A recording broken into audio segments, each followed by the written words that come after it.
Sinergia, nuestro punto de encuentro, un programa de la Agencia para el Desarrollo de la Región Huetar Norte y su estrategia de Zona Económica Especial. ¿Qué tal, amigos? Bienvenidos a un nuevo espacio de su programa Sinergia, este proyecto de la Agencia para el Desarrollo de la Región Huetar Norte. Aprovechamos a nombre de la agencia para enviar nuestro cordial saludo de este 2018, esperando que se pueda tener un mejor año y sobre todo que se puedan concretar una serie de proyectos de gran importancia para nuestra región y el país en general. Por supuesto, desde la agencia estaremos aprovechando este espacio para dar a conocer todas las iniciativas y los proyectos que se esperan ir ejecutando a lo largo del año, así como también una serie de actividades que desde ya estamos trabajando y proponiendo y que en su momento los daremos a conocer en nuestro espacio.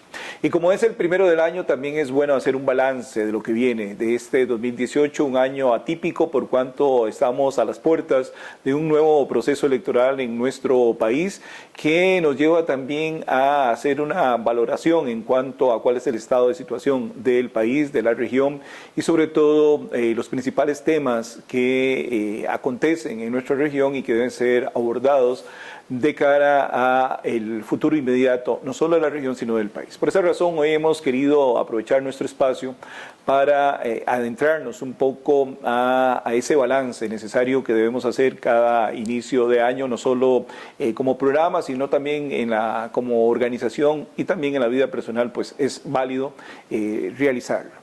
Hoy vamos a tener como invitada especial a la periodista Marcela Delgado, a quien hemos traído a nuestro espacio para que nos ayude también a hacer esa valoración, tomando en cuenta de que Marcela a través de sus medios electrónicos pues está al día en cuanto a la dinámica que se desarrolla a nivel regional, de los principales proyectos, actividades, así como de los temas principales, pero también obviamente se lleva el pulso de lo que acontece a nivel nacional. Así que, primero que todo, darle la bienvenida a Marcela acá a nuestro espacio de Sinergia. Muchas gracias, Otto, por la invitación. A todos los televidentes también, feliz y venturoso 2018.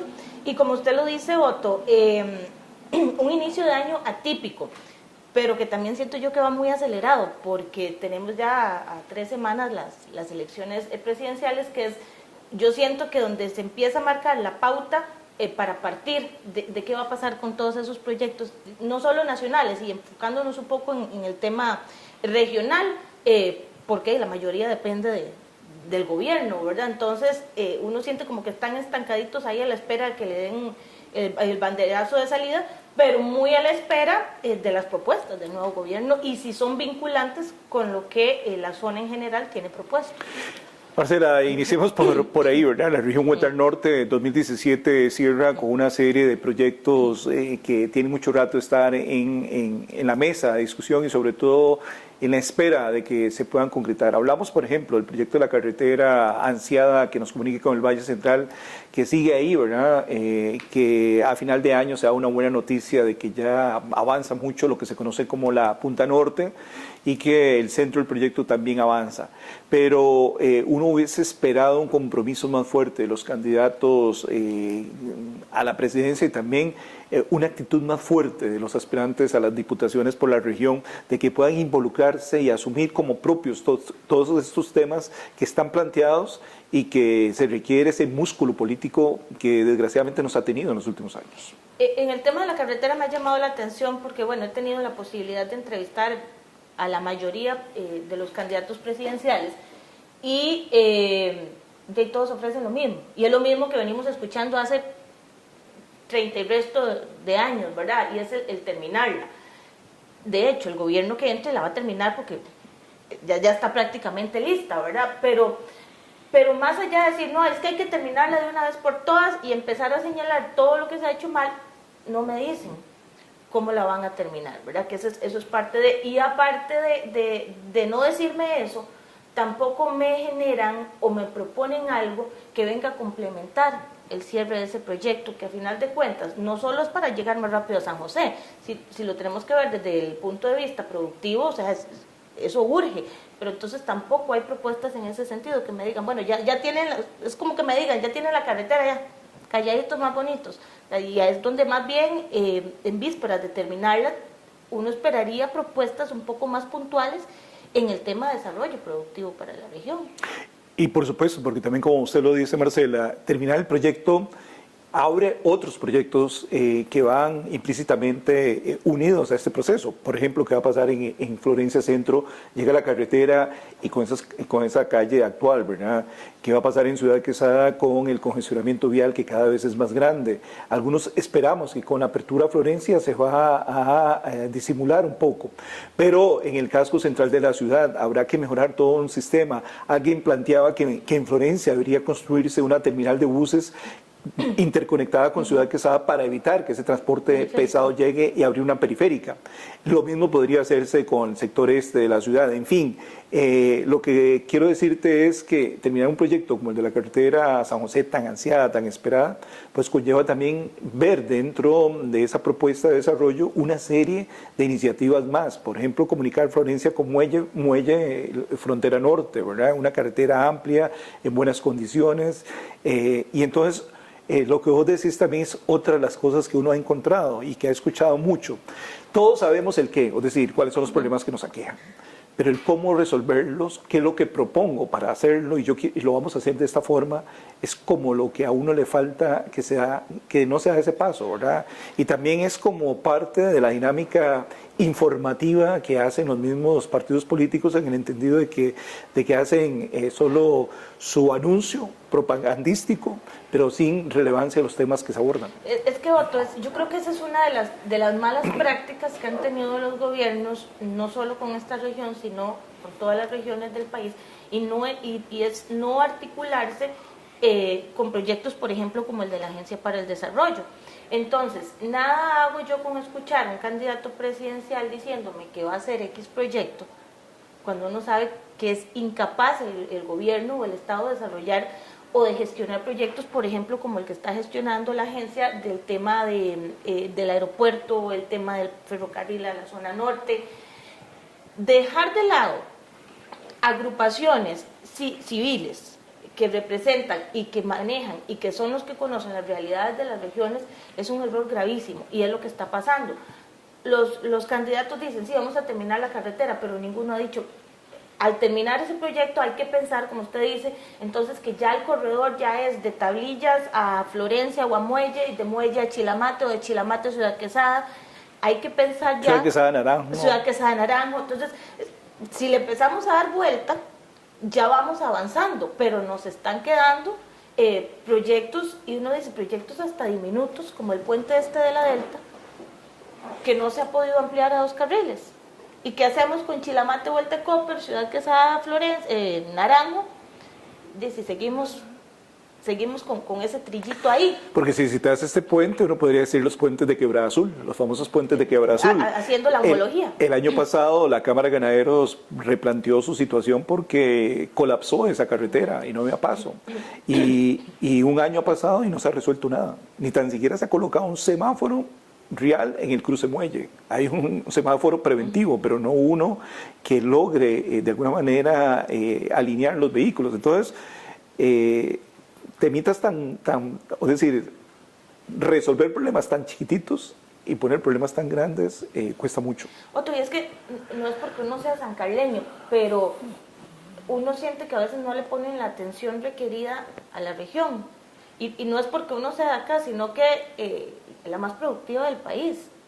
Por ahí yo escuché una propuesta de que quieren hacer la región provincia. Tal vez por un tema de productividad puede ser un proyecto macro, pero siendo la zona más productiva del país, es una de las más relegadas.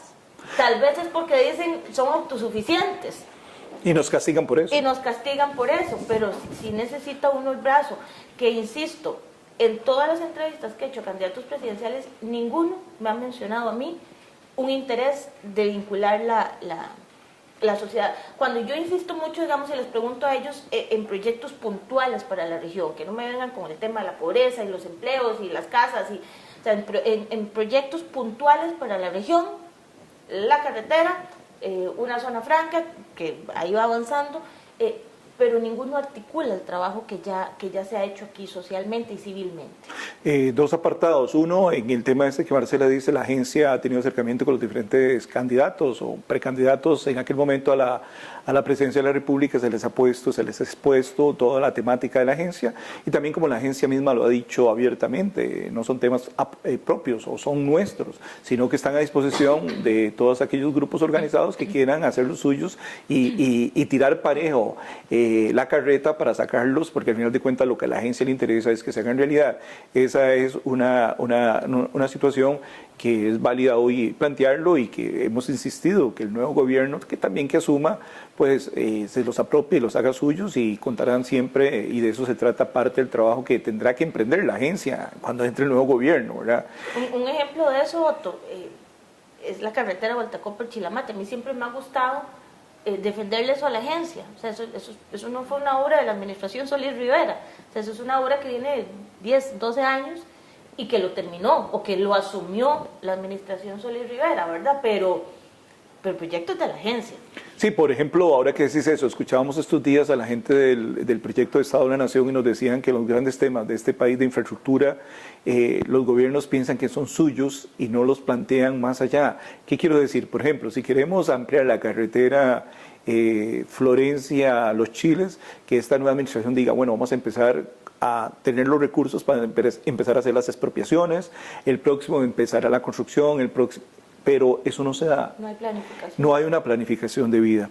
Pero bueno, en términos generales, Marcela, por lo menos a nivel local, pareciera que los temas regionales de impacto no han sido abordados. Definitivamente no. Ha sido una campaña rarísima. Yo le puse ese nombre, es una campaña rara.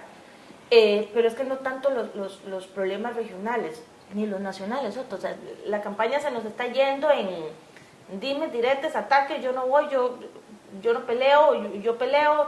Un día yo hacía una publicación en Twitter, es que esta campaña es de exministros contra candidatos, candidatos contra periodistas, periodistas contra periodistas. O sea, se nos está yendo la campaña en eso y no estamos llegando al fondo. Y si lo vemos a nivel regional, con todo respeto, pero las propuestas que tiene esta región para llegar a la Asamblea Legislativa, a mí personalmente, ninguna me satisface, porque no he escuchado tampoco esas soluciones puntuales. Seguimos escuchando a los candidatos identificar los problemas que ya todos conocemos, pero no he escuchado propuestas más allá de decir, voy a terminar la carretera, vamos a tener más acceso a la educación, vamos a el tema de la educación dual, pero nos quedamos ahí. Y yo creo que hay problemas de la región, sobre todo en infraestructura, en desarrollo humano, en acceso a servicios, que se nos están quedando relegados. Yo siempre he dado este dato porque yo, y lo he dicho siempre, a mí me avergüenza cómo San Carlos, siendo el cantón más grande y productivo del país, tiene uno de los índices de desarrollo humano más bajos, un puesto 53. ¿Eso qué quiere decir? O sea, que la concentración de riqueza está en un solo lugar, que estamos dejando generalmente en las zonas fronterizas o las zonas más alejadas, ahí al garete, como decimos popularmente. Ejemplo, vean lo que está pasando en Cruzitas, que es otro tema, que tampoco ningún candidato me ha dicho cómo va a ir a solucionar ese problema, más allá de don Edgardo Araya, obviamente, que viene con un trabajo de proyecto que él dice no le han dado pelota, pero tampoco hemos visto que él haya presionado para que se haga. Entonces, esos puntos, Otto, sobre todo sociales, son los que a mí me preocupan muchísimo, porque uno también que tiene la posibilidad de recorrer el cantón, uno se da cuenta y lastimosamente sabe qué es, y porque yo he estado en política, son los lugares en los que más visitan los candidatos. Ahora que decís eso, y otro ejemplo muy puntual, por ejemplo el Cantón de los Chiles, que hablamos que es uno de los más de bajo índice de desarrollo, en este momento está una disyuntiva en el Cantón de los Chiles tan seria, y que es hacer clic para buscarle una solución. Hay una serie de empresas en este momento que tienen que tomar una decisión, y estoy hablando en los próximos días, tomar una decisión. Invierten en los chiles para montar sus plantas de industrialización, o se salen de los chiles y se vienen para San Carlos. ¿Y por qué van a tomar esa decisión? Porque no hay línea trifásica en el Cantón de los Chiles. Y han venido pidiéndose la LICE y el LICE no ha podido. Entonces alguna gente ha planteado pasarse a Copelesca. Copelesca ha dicho que hay que hacer toda una fuerza y un brazo músculo político para hacer que el ICE le traslade a esa zona, acoplezca o en su defecto que el ICE supra de la corriente que se necesita para que esas empresas instaladas ya en el Cantón de los Chiles vendrían a dinamizar la economía, a generar mano de obra. Por ejemplo, Lina también está para instalarse en los Chiles, tiene el mismo problema. No puede hacer talleres y otras cosas por eso, y uno lo vería que son cosas, bueno, ahí es donde uno necesita el músculo político de un diputado que diga, suma y vamos, bueno, vamos, echemos para adelante. Esos son temitas que uno los vería fáciles de resolver, pero que a veces falta esa dinámica. Por ejemplo, lo que vos decías, no se ha resuelto el problema acá del puente a 2 vías, van a resolver los grandes problemas.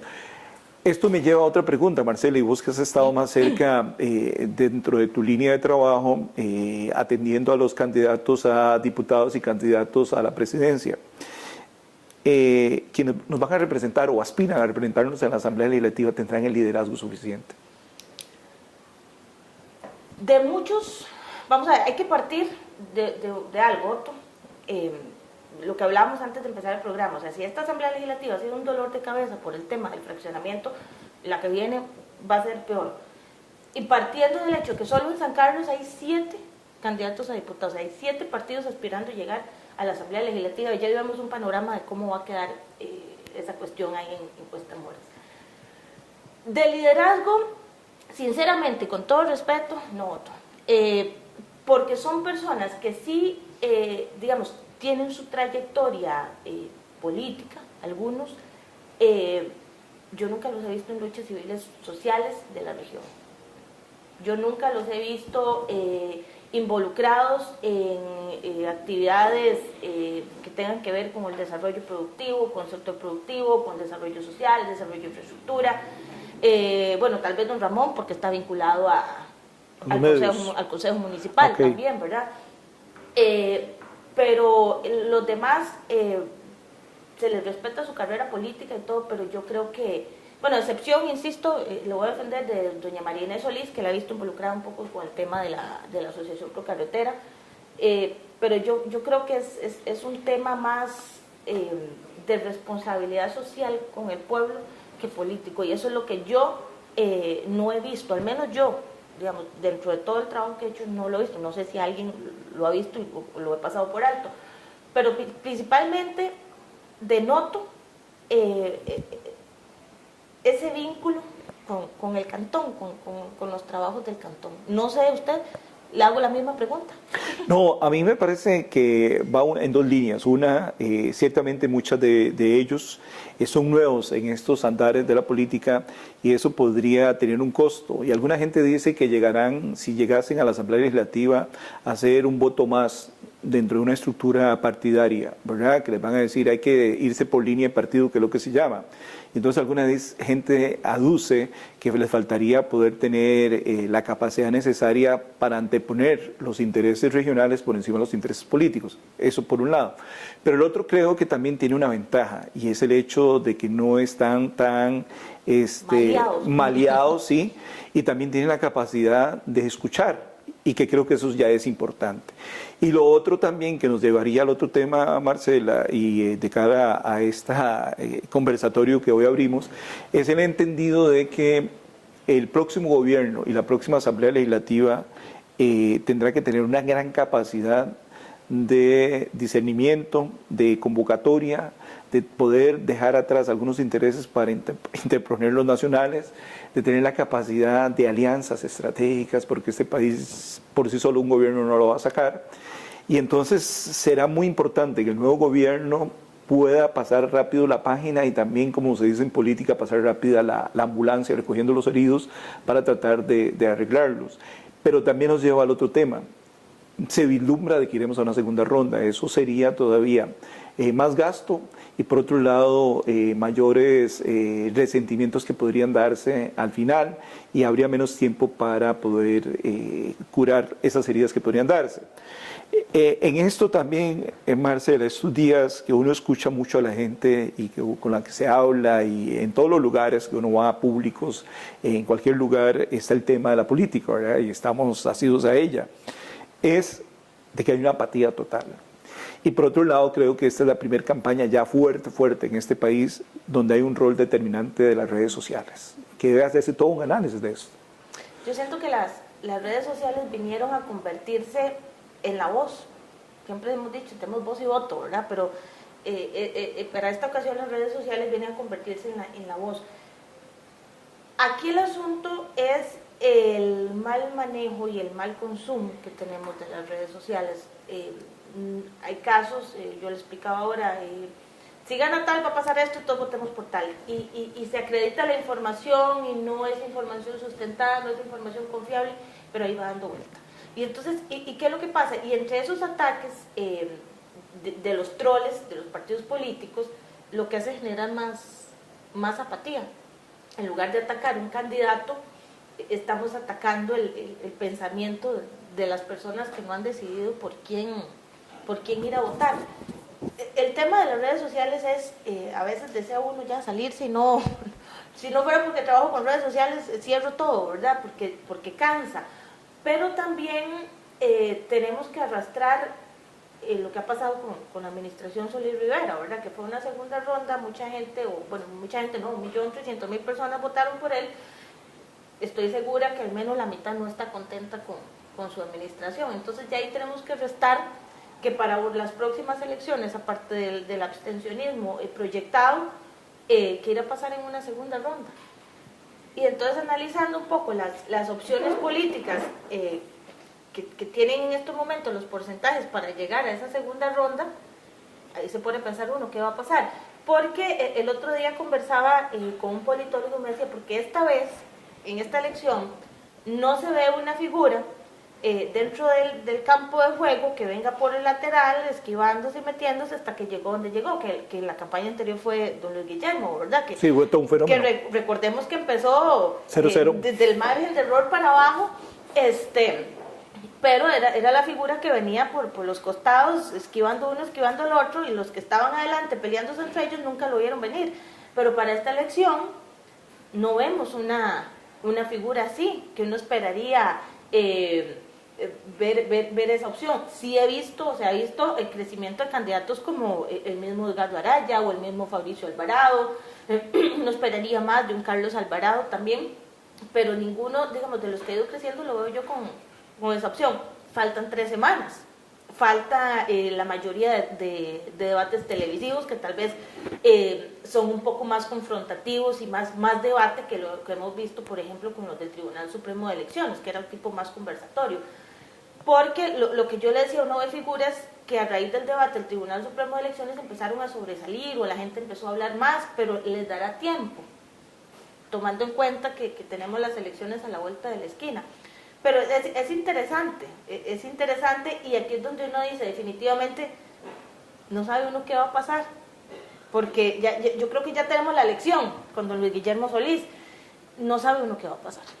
Y ahora, decía otros analistas que desgraciadamente las elecciones nacionales llegan en un momento en el que el país está debatiéndose uno de los momentos más críticos por la situación del famoso tema del cementazo, y nos agarra con la credibilidad muy baja del sector político, del sector judicial, y qué decir también de medios de comunicación.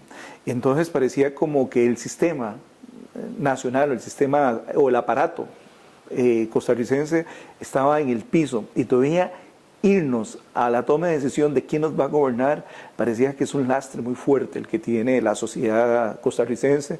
Y entonces es cuando uno escucha a la gente, bueno, es que este es muy corrupto, pero esto y lo otro, por el tema tan reciente que hemos tenido, que no nos ha dado chance ni de respirar. Tan es así que los diputados deciden levantarlo de las vacaciones para venir a retomar el tema, y todos estamos esperando ver qué va a pasar y qué va a surgir de ahí, ¿verdad? Ya hay gente en la cárcel, qué va a pasar con el proceso, pero lo que quiero decir es que nos agarra en uno de los momentos más críticos para la sociedad costarricense, y aparte de eso nos lleva a la toma de una de las decisiones más importantes: quién va a dirigir los destinos del país en un momento tan crítico. Y el problema de eso, Otto, es que la mayoría de partidos políticos lleva gente en sus aspiraciones políticas que de alguna u otra forma se vieron involucrados en el tema, o al menos fueron mencionados. Yo creo que eso nos retrata mucho como país, como estructura política, porque a excepción, creo, de don Antonio Álvarez de Santi, que hizo renunciar a su candidato Víctor Hugo, ninguno más ha hecho... Víctor Hugo Víquez, ninguno más ha hecho algo. Que esperemos una investigación, que esperemos que dice el Comité de Ética. Yo creo que quedamos tan lesionados, como dice usted, o sea, que no hay que esperar nada, o sea, lo que hay que hacer es empezar a limpiar, y eso es lo preocupante, que la mayoría de los partidos políticos y muchos de los que van arriba en las encuestas tienen en sus filas gentes vinculadas a uno de los actos de corrupción más grandes de este país, y que yo quiero pensar que no, pero puede uno, o te atreve uno a pensar que todavía falta más que salga. Y como usted dice, ponerse uno a elegir quién nos va a gobernar bajo esa premisa, es otro de los puntos que definitivamente yo le explicaba un día estos a la hija mía, suma el abstencionismo, porque, como le digo, no hemos visto actitudes radicales de los líderes políticos, de los partidos políticos, respecto a ese tema del llamado cementazo, más que justificaciones o explicaciones o defensas, pero no he visto a ninguno de los líderes políticos asumir su papel de líder en ese tema. Sí, lo que no he visto son poses electorales. Exactamente, poses electorales es el término correcto. Más allá de limpiar sus partidos, que le hace bien a todo el mundo. Limpiamos, saquemos la escoba y barramos. Y creo que el país nos lleva a otro tema de cara a qué va a pasar a partir del 8 de mayo. Una asamblea legislativa que podría estar más fraccionada de lo que está hoy actualmente. Y lo que a uno más le preocupa también es viéndolo, poniéndole mucho cuidado a la oferta que cada partido tiene. Uno dice, puña, no lleva a una gente con el liderazgo suficiente que vaya a asumir posiciones en la Asamblea Legislativa para buscar esos procesos de convencimiento, de acercamiento y demás. En el pasado a usted le ponían una lista, los diferentes partidos decía, de hecho usted decía, estos son los líderes, estos van a ir. Pero uno diría, ¿quién va a ser el próximo presidente de la Asamblea Legislativa? ¿Cuál es el cartel? ¿Cuál es el perfil? Y esas estructuras, hay que recordar que es el primer poder de la República, ¿verdad? Y entonces le surge a uno mucho más dudas de cara a ese proceso electoral. Y más dudas, Otto, cuando analizamos y pensamos que es a la próxima Asamblea Legislativa que le va a tocar temas importantísimos o que tienen este país en este momento con problemas, como es el tema fiscal, porque yo no creo que ya ese tema pueda salir en los próximos 2 meses que les quedan a los actuales, 2 o 3 meses que le quedan a los actuales diputados. El tema, se me va el tema de infraestructura, digamos, en general, el tema de proyectos específicos, pero que tienen que ver incluso ahora con el tema de la Corte Interamericana de los Derechos Humanos, temas medulares, la seguridad para el país, el tema de seguridad, y esa es la próxima. Yo no creo que salga esto en esta administración, que le tocará a la próxima Asamblea Legislativa. Y usted decía, ¿cuáles son los líderes?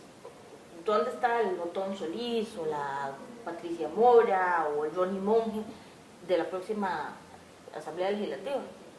Sí, eso es lo preocupante, porque esos temas ya el país no puede darle más, seguir pateando la bola, como se dice, y que se ha venido haciendo.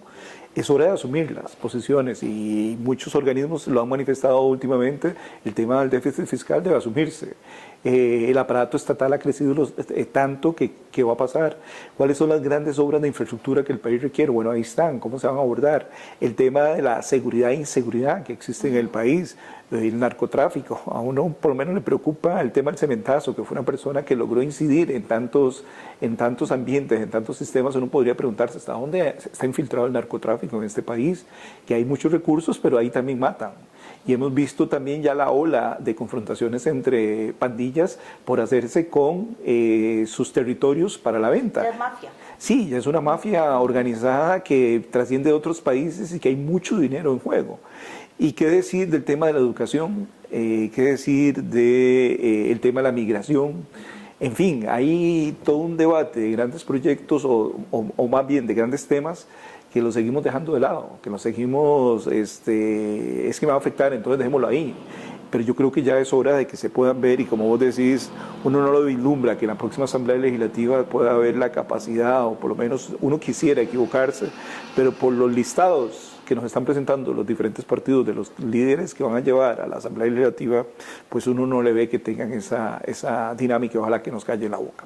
Pero vamos a ir al cambio comercial. Estamos conversando con Marcela Delgado, periodista un poco de este primer espacio de Sinergia del 2018, en el entendido de hacer toda una valoración del estado de situación en que se encuentra el país de cara a un proceso electoral, así como también el debate que se ha dado en cuanto a los principales temas que aquejan a la región y al país en general, y sobre todo también cuál es la perspectiva de lo que pueda pasar el próximo 4 de febrero, y si esto nos llevará a una segunda ronda que todavía implicaría pues un desgaste más, tanto en lo económico como en lo político, como en lo social para el país, que debería meterse de lleno a la búsqueda de soluciones de los principales problemas que nos aquejan. Vamos al cambio, ya regresamos con más. Estamos en Sinergia, nuestro punto de encuentro.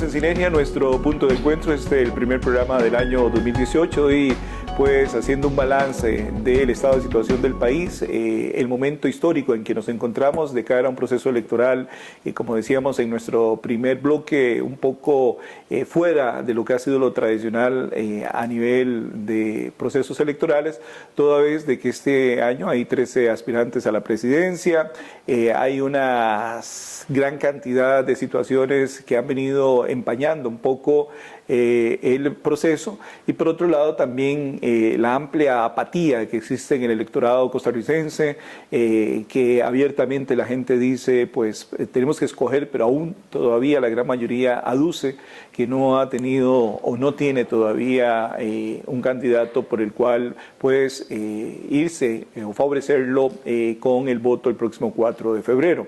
Estamos haciendo un balance con la periodista Marcela Delgado, quien en su rol diario de comunicadora pues tiene la oportunidad de poder conversar con los diferentes actores políticos y sobre todo la gente que está inmiscuida en esta campaña electoral, que pretenden o están aspirando a puestos de elección, como son los candidatos a la presidencia y los mismos candidatos a la diputación. Marcela, uno con toda esta conversa que estamos teniendo, que de alguna manera creo que es el mismo sentimiento que uno escucha en las calles, ¿verdad? Hay una palabra como que retumba muy fuerte, y es que cada vez el país se hace más ingobernable. Yo creo que lo han hecho ingobernable. Y lo hemos hecho ingobernable también por el tema del fraccionamiento legislativo. No estoy diciendo que hay que volver al bipartidismo, mucho menos, pero era mucho más fácil, obviamente, tomando en cuenta que las decisiones más importantes o la mayoría se toman en la Asamblea Legislativa. El tema es de cómo nosotros como ciudadanos quebramos el voto. Y es justamente, o se puede justificar justamente, de cuando las opciones que tenemos no nos satisfacen. Lo tradicional ya lo perdimos, ¿verdad? Que era antes de seguir lo que hablábamos ahora, seguir no tanto una figura, sino un partido político, los colores políticos, pero también siento que eso ha sido parte del cambio que ha venido a generar el tema de las redes sociales, de que el ciudadano puede informarse más o puede acceder de forma más sencilla a los candidatos. He visto estrategias muy interesantes, por ejemplo, que por WhatsApp el candidato le contesta las consultas. Todo eso ha ido cambiando. El tema voto es, y que va a ir aumentando, es el tema de quebrar el voto, y es, a mi criterio, lo que convierte el país en ingobernable. No estoy diciendo que sea culpa de nosotros, jamás. Yo creo que es culpa de los partidos políticos y las apuestas que hacen y todo a lo que nos tienen acostumbrados. Pero también hay temas de que generan enfrentamiento y que también podrían verlos uno como ingobernabilidad, de que es el tema, por ejemplo, el tema fiscal. ¿Cuántas administraciones no han tratado de hacer una reforma o hacer los cambios que haya que hacer? El tema de derechos humanos, con el tema del matrimonio igualitario, el tema ahora de la educación sexual. Yo creo que mientras haya diferentes actores que puedan inmiscuir sus manitas dentro de todos estos temas de discusión, nunca va a haber un punto de equilibrio, porque hemos visto asambleas legislativas que han aprobado reformas y viene un salacuartazo y se nos trae abajo. Entonces, por ahí va el asunto. Y el tema, insisto, es el tema del fraccionamiento legislativo. No estoy diciendo que sea malo para nada, pero el que, por ejemplo, hayan llegado diputados religiosos a la Asamblea Legislativa también ha tenido algo que ver. El tema de que haya llegado diputados de izquierda también ha tenido que ver. El tema de que haya llegado diputados liberales ha tenido que ver. Y va a seguir pasando. Y ahora también, ahora que vos hablabas de eso, he conversado de estos con un amigo, y me decía que es muy común ahora que alguien se resiente a un partido político, salga corriendo a formar otro partido político. Algunos actores o sectores que se han visto afectados, bueno, hagamos un partido o mandemos diputados para que vayan a defender nuestras tesis y nuestras líneas o nuestros intereses. Y entonces como que ya uno va viendo todo ese panorama dentro de la Asamblea Legislativa. Entonces es una situación bastante difícil y esa disyuntiva. Por eso decíamos que va a pesar mucho las capacidades y los liderazgos de los diputados. Y en ese recuento que uno hace, pues como decía antes, ojalá que uno se logre equivocar para bien del país, pero no los vislumbra. Desgraciadamente también creo que es bueno insistir a la gente sobre la valoración del voto. También es importante recordar que lo tradicional ya se ha quitado un poco, que como mi familia era de tal color político, yo también, mis hijos tienen que serlo y ahí va la línea, ¿verdad? Y se mantiene, ya eso se ha ido quebrando. Hoy las actuales generaciones son un poco más pensantes en el buen sentido de la palabra porque tienen la información a la mano. Pueden visualizarla rápidamente, si no escuchar un debate pueden después buscarlo y todo lo demás. Entonces creo que eso también ayuda y también afecta el proceso. Es que vamos a lo mismo, lo que yo decía, el tema es que las redes permiten todo. Entonces, si somos responsables y lo usamos para informarnos, es maravilloso, pero el tema es cuando a mí por mi WhatsApp o por mi Facebook me empiezan a llegar imagencitas, memes, links de entrevistas, todas esas cosas, y uno dice, ¿dónde viene esto? ¿Y para qué me lo mandan? Y yo creo que el tema informativo de usar las redes sociales ayuda muchísimo, y ha ayudado a los candidatos. Bueno, yo siento que tal vez Luis Guillermo agarró la parte bonita de las redes sociales, ¿verdad? Cuando las usaba para su campaña. Ahora ha sido un poco más, yo creo que ya más, incluso más crudo. Yo le preguntaba a Edgardo Araya y a algunos candidatos, o sea, si de verdad les afecta, porque hay comentarios crueles, y hay comentarios, yo me imagino que yo, como familia uno de un candidato, en algún momento tiene que afectarles. Y ya ellos dijeron que no, ya ellos están acostumbrados. Pero ¿qué ganamos con eso? O sea, ¿qué aporta eso al proceso? O al debate. O al debate, porque vamos a lo mismo. Entonces tenemos candidatos defendiéndose de esos ataques, pero no candidatos formulándonos las y cayendo propuestas. en el mismo juego, en el dime que te diré, ¿verdad? Vemos, entonces pasamos viendo candidatos haciendo videitos caseros y subiéndolos, diciendo o justificando por qué no fue a tal programa, justificando por qué no fue a tal debate, justificando que el otro dijo, que el otro dice, y yo lo veo mucho en Twitter. Yo no sé si la gente tiene tanto acceso en Twitter, que entonces ya los candidatos, un día el debate era porque don Rodolfo Pisa le dijo algo a Carlos Alvarado, entonces Carlos Alvarado le retuitea y lo taguea, entonces ya uno los ve peleándose en redes sociales. ¿Y dónde están las propuestas que uno esperaría, verdad?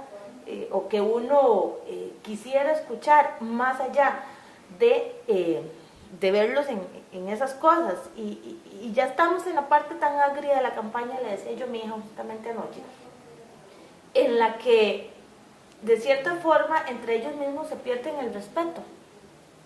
Porque ya insisto, usted los ve en Facebook o en Twitter peleándose entre ellos y llegan a un debate y no son capaces de sustentar las preguntas que tal vez o muchas veces la misma gente les hace, porque perdimos completamente el norte de lo que era una campaña política. Yo recuerdo, ya casi a mis 40 años, recuerdo que mis papás me llevaban a las plazas públicas donde uno escuchaba de verdad candidatos haciendo propuestas más allá yo no recuerdo ver debates antes, no sé si no sé si era que no tenía tele y no los veía, pero la campaña era más directa con la gente por medio de las plazas públicas, y ahora ya yo lo que veo son visitas de los candidatos a las comunidades, los llevan a tal comunidad a comer donde tal señor, vamos a tal medio de comunicación y el resto vámonos a agarrar a las redes sociales. Entonces, sobre ese tema también creo que es bueno meternos un poco en el tema del rol de los medios y las redes sociales, porque hoy los aparatos de los partidos políticos lo primero que hacen antes era montar todo lo que son las plazas públicas, los grupos musicales y todo lo de esto, y las giras y todo es en redes sociales. Entonces, por ejemplo, hay oficinas de partidos políticos donde tienen a una gran cantidad de muchachos metidos en redes sociales diciendo esto y lo otro y atacando y esta cuestión. Los famosos troles, ¿verdad? Que son los que, para los amigos televidentes que no manejan mucho la terminología que sea en las redes sociales, son gente allegada a los partidos políticos que dice lo que los partidos quieren desinformar o cuestionar, o también es cuando salen esas famosas publicaciones falsas de que encuestas, de que hicimos esto, que el otro dijo y que esto lo otro, ¿verdad? Entonces creo que aquí también dentro del rol de los medios y de las redes sociales también lo importante es decirle a los amigos televidentes es que hay que tener mucho cuidado con de dónde viene la información. Por eso hay que saber primero la fuente, si es de toda la credibilidad, y a partir de ahí valorar uno si es creíble o no lo que se publica. Ahora, yo considero y creo que los grandes medios nacionales están jugando su campaña política. Por supuesto, también. Y eso es un tema que también uno como ciudadano debe estar atento por el tipo de información que están lanzando los medios de comunicación, los masivos, ¿verdad? Los grandes. Uno a nivel local trata pues de generar información, o al menos yo, que sirva para algo, meramente informativo, pero cuando uno ve las grandes cadenas o empresas de medios de comunicación nacional jugando su propia campaña política, ahí uno dice, ojo, suave un toque. Cuando yo veo noticias y uno ve que 3, 4, 5 días seguidos contra un candidato, 3, 4, 5 días a favor del otro, dejamos el otro de lado, metemos es un juego de fichitas, y ahí la gente sí debería tener un poco más de abrir el ojito y tener esa percepción, porque son los medios que generan opinión, son los medios que mueven el electorado, y son los que están jugando su propia campaña. No sé si hay intereses o no, al menos el paso que yo tuve, nunca vi que hubiese algo, pero cuando uno ya llega a estas alturas y empieza a ver incluso medios de comunicación desacreditando muchos de los logros del actual gobierno, por ejemplo, ya uno dice que la cosa aquí está enredada, y uno como medio, uno como periodista, lo primero que tiene que hacer es reconocer lo que haya que reconocer, pero yo insisto, cuando ya empiezo yo a ver que hay medios de comunicación que desacreditan obras del actual gobierno, que uno sabe que no hay que ser muy hábil para saber que son buenas obras, ya uno es donde tiene que empezar uno a maquinar y decir, ojo, ¿qué está pasando? ¿Verdad? Incluso ha llamado mucho la atención estos días en campaña de cómo los grandes medios han hecho publicaciones e inmediatamente corren a borrarlas también de sus redes sociales. Y eso te deja a vos intrigas y te dice, ojo, es parte de ese ser precavidos, ¿verdad? Y tener el radar siempre bien puesto, porque no todo lo que se publica es cierto y no todo lo que se publica viene de fuentes creíbles. Ahora, también está en ese mismo tema, Otto, el asunto de que cada medio responde a su interés o al juego que estén desarrollando. O ¿verdad? Digámoslo, a su línea editorial. O a su línea editorial para ponerle, para ponerle un nombre periodístico. Cada medio responde a. Entonces también estamos viendo, yo lo decía antes, también estamos viendo medios, es que no sé si el término correcto es peleando, pero para decirlo en términos populares, medios que se están peleando entre ellos. Lo que yo decía, periodistas que se están peleando entre ellos. Entonces ya uno dice, esto está tomando un rumbo completamente diferente a lo que uno está acostumbrado. Que uno, gracias a Dios, tenga la posibilidad de empezar a analizarlos es interesante, pero que la gente no lo note es preocupante. Porque, insisto, los grandes medios nacionales son los que generan la opinión en el electorado, son los que mueven más a los que manejan. Entonces, ¿qué están manejando? Sí. Marcela, ¿qué esperar para los próximos días de aquí al 4 de febrero? Ay, yo espero un tormento. O sea, yo creo que viene lo peor de la campaña política. Viene lo peor. Me ha llamado mucho la atención que esta no ha sido una campaña tanto de sacarle trapos sucios al otro, pero cualquier cosa podría esperarse. Ya uno sabe que para esta fecha los partidos políticos guardan sus as bajo la manga. Sus misiles. Guardan sus as bajo la manga. Yo creo que viene ya una tormenta enorme, por ejemplo, para Juan Diego Castro. Porque yo creo que ya llegó al punto que ya no es uno contra uno, sino todos contra Juan Diego, porque es la principal amenaza que sienten ellos que tienen al ir encabezando las encuestas.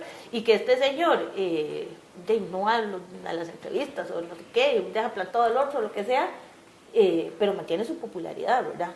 Contrario, que uno va viendo que un Liberación Nacional, yo siento una percepción personal que se va desinflando, más bien.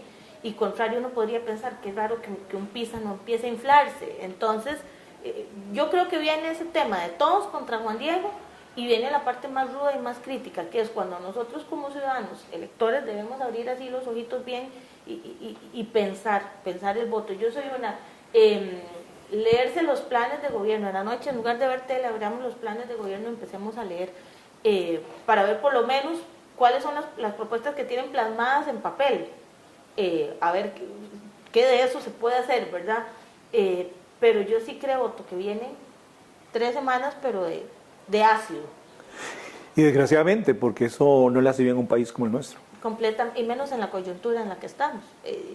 Yo siento ya un nivel de violencia cibernética, digámoslo así, por parte de la gente, y que viene no solo por esta campaña, sino que ya viene por una cuestión de desilusión, de desesperanza, de ya no creo, de siempre lo mismo, y llegamos a un punto en el que socialmente vemos la violencia ya, y no me refiero a violencia en la calle, sino esa forma de pensar que tenemos ya, esa forma de escribir detrás de un teclado, empezar a ofender, a amenazar, y definitivamente a Costa Rica en este momento, en esta coyuntura, no le sirve. Pero lamentablemente lo que le decía Otto, si vemos a los candidatos en eso, ¿qué podemos esperar?